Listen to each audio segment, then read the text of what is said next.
Hey guys, welcome back to Forest Firearms. This is Thomas, and would you look at that? I got another 32. Now this is an interesting one. I've been wanting one of these for a while. This is the Femaru Model 1937.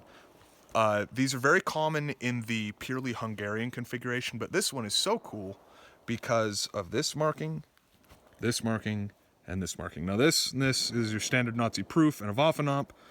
The JHV 41 right here means that this was one of the two contracts that Nazi Germany did for the Luftwaffe specifically.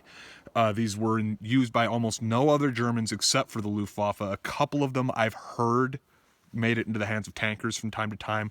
Not common, and I can't confirm that, so you would want to check your own sources if you were interested in that side of it. But what is certain is in 1941 and in 1943, these were made for the Luftwaffe. I think the 41 contract was in the 50,000 range of these that were made for the Luftwaffe, so it's a lot. But not a lot of them came back because not a lot of Luftwaffe pilots were taken into custody and their guns confiscated in the same way as, say, the infantry. I mean, when Germany fell, we did take a lot of their guns as a whole, so these do pop up every now and then, but they're more on the rare side, very, very uncommon. Once again, this is a gun that I picked up from our friends at the War Front. This actually belonged to Lawrence personally. So Lawrence, if you see this video, I cannot thank you enough. I love this thing. It shoots pretty flat. It's a 32 ACP. I've got kind of a thing for 32s, if you guys have noticed at this point, with this being the fourth or fifth that I've had on the channel. But magazine's kind of interesting. You got a little flare there for your pinky, and it makes it really comfortable to hold. Because without that, your pinky's kind of free floating if you got big hands like me. And as far as the release, it's your older European style mag release, but this one is actually a lot smoother than a lot of them that I've had, because like say the CZ27, the gun actually locks on the magazine, so it's really tough. Or the P38, this is actually a ways into the handle, so it can be kind of hard to access and rather stiff. As far as functionality, I have noticed that it has a pretty heavy trigger. It's a very crisp, clean pull, but it is heavy. It's a single action only, so you don't have any sponge in the trigger pull. But I don't know the actual weight of the pull. But let's go ahead and put another 7 through. This is a 7-shot magazine, and I want to correct something that I said in the Mauser Model 1934 video. I'd claimed that was a 7-shot magazine, and I actually got called out by someone on this that I loaded the second round with 8 shots. That is an 8-shot magazine. I simply didn't realize it was because the springs were stiff from age. So I've worked that a bit, oiled it up, and it works a little better. But this one is 7 shots only. Again, as usual, with the 32s, I like to use PPU. It's just good ammunition.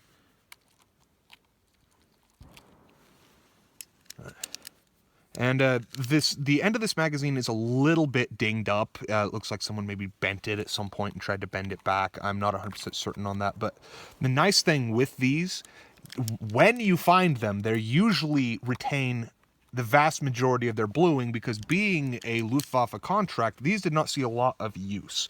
Guy probably took a few practice shots and never really had to use it again.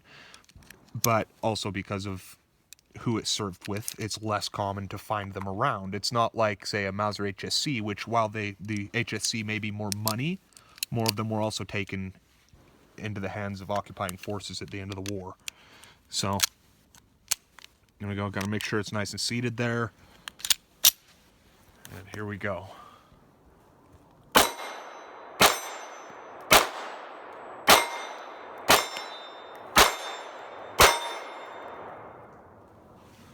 That was all.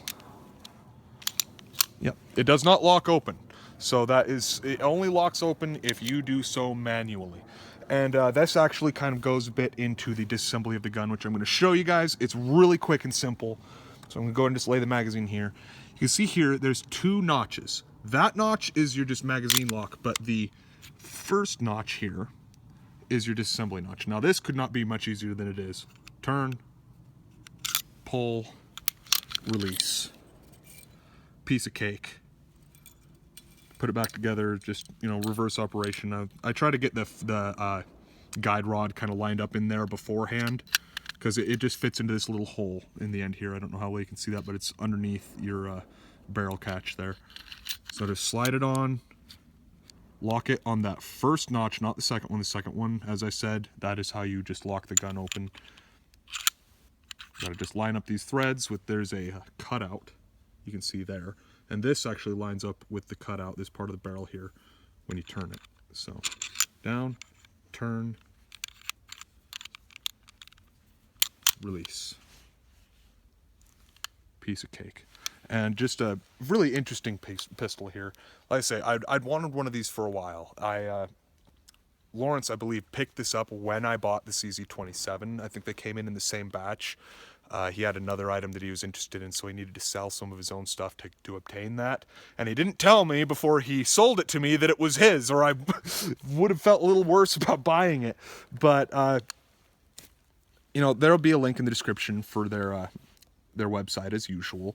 But I want to go ahead and put another 7 through this. I can't get enough of this thing. It shoots really nice, and as usual with the 32, recoil virtually non-existent.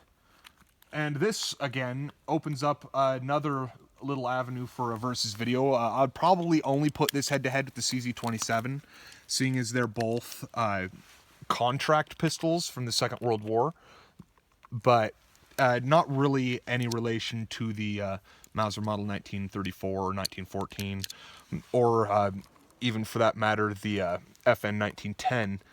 While it is possible that some Belgians were still carrying 1910s, they had primarily switched over to the 1922 by the time of the Second World War. So I'm just gonna get one more shot in here, I think. It's not really wanting to feed that last shot. I may already have 7 in here, guys, so I wasn't really counting while I was talking there, so let's just go ahead and do this here.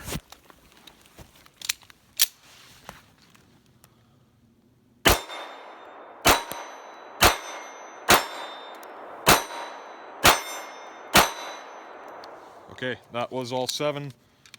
Empty chamber. And another thing that I forgot to show you, the safety system on this is kind of interesting. It kind of emulates 1911 type system.